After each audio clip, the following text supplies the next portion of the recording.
Folks, today is Thursday, March 8th, 2018. My name is Sean Patrick Hillman. I'm the CEO of Hill Story Marketing, and this is the Daily Mix TV. So I'm sorry that we didn't put an edition out yesterday. As many of you know, there was a second nor'easter that hit the tri-state in as much as a week.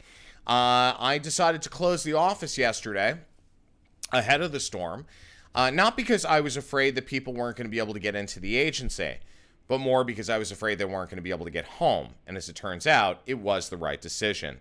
With over 18 inches of snow in certain outlying areas in the state of New Jersey declaring a state of emergency, a lot of our staff would have had a lot of trouble getting home last night to their families. So thankfully, everybody stayed home. They were dry, they were comfortable, and they were able to work from home. So my advice to any business owner: when confronted with a situation like this, use your gut, but be very mindful of timing and what's going on around you. That's why I actually closed yesterday, just to make sure that our employees could be with their families. As such, unfortunately, we didn't have an edition, but hopefully we make up for it for you today. Speaking of which, happy International Women's Day. Today's the day across the globe where we commemorate the movement for women's rights. In the era of Me Too and Time's Up, today really is more important than ever. But it does appear that some marketers miss the memo about authenticity and the need to ensure we aren't pandering to demographics for profit. From McDonald's celebration of the day by flipping the golden arches to Johnny Walker's Jane Walker variant, brands are pushing the envelope when it comes to celebrating women. The question is, will it work? The likeliest answer? Hell no.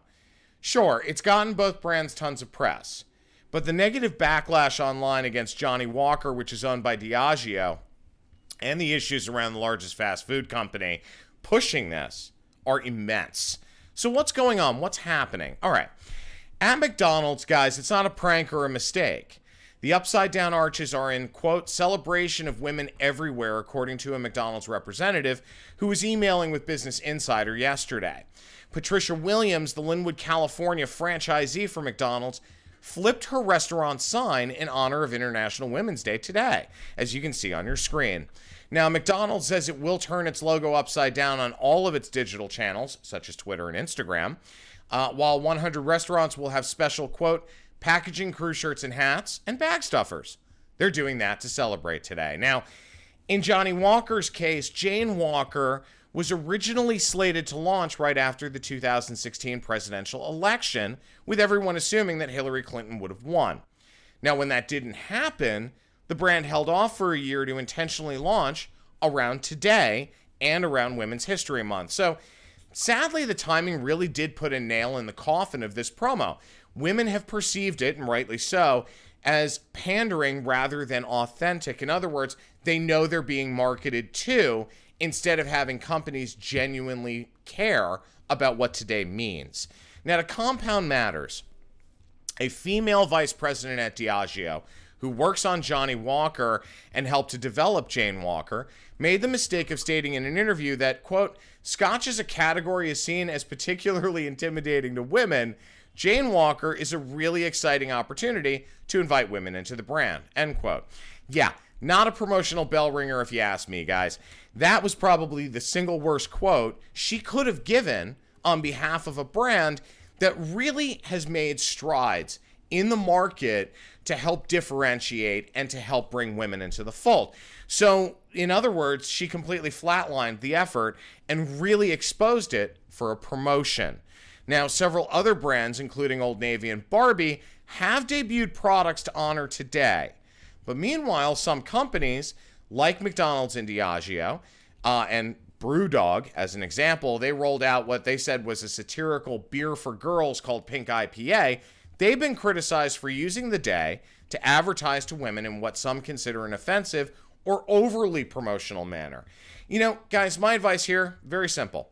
Rather than cheaper promotional, cheesy stunt tactics that used to work, frankly, focus more on messaging and organic efforts like supporting women's charities or empowerment and diversity programs. It's going to get you a lot further.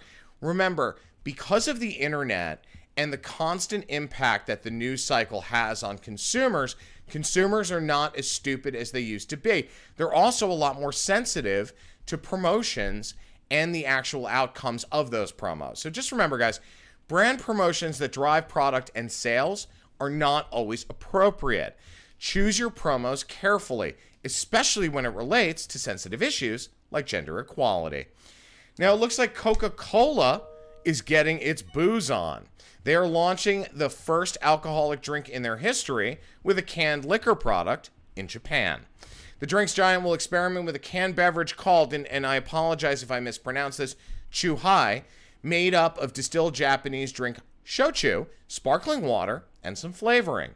Look, Japan is a fiercely competitive market, and that's actually prompted Coca-Cola to launch about 100 products a year in the country.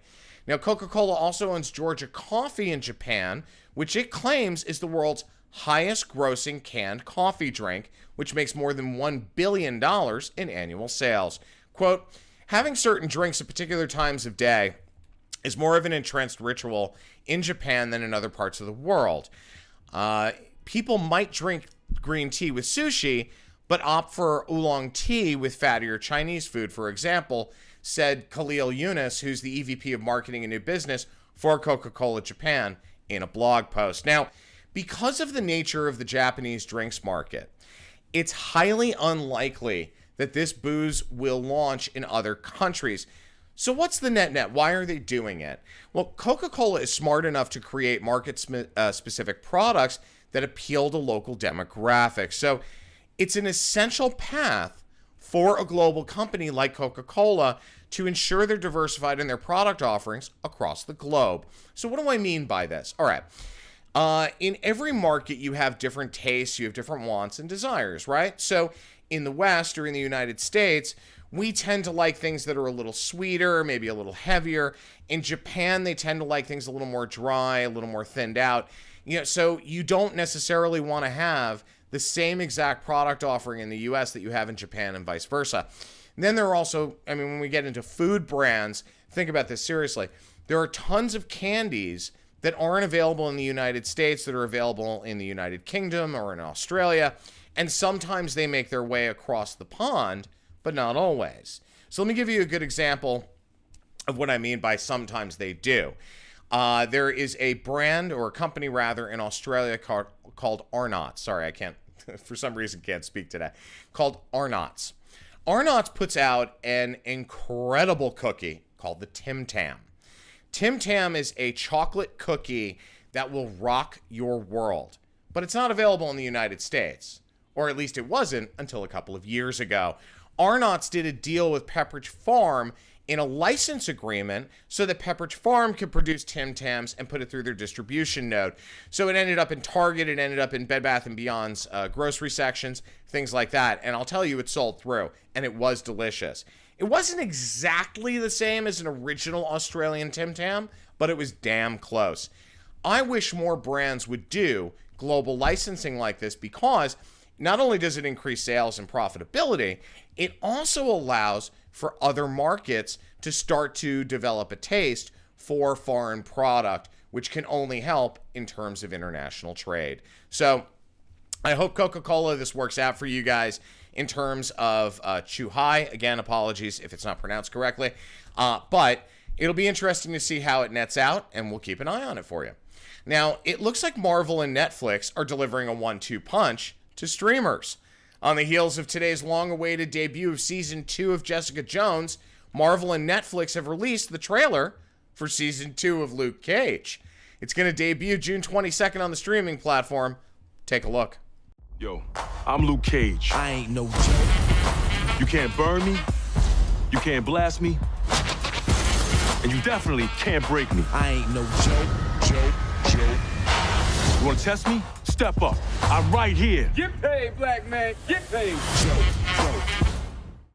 Between Marvel and Lucasfilm, Disney has been very busy lately. Now, rumors abound that the Solo, a Star Wars story film, which is debuting May 25th, I believe, is saddling up with Solo Cups and 5 other promotional partners. Solo Cups and Han Solo. Honestly, you can't get a more natural promo than that, right?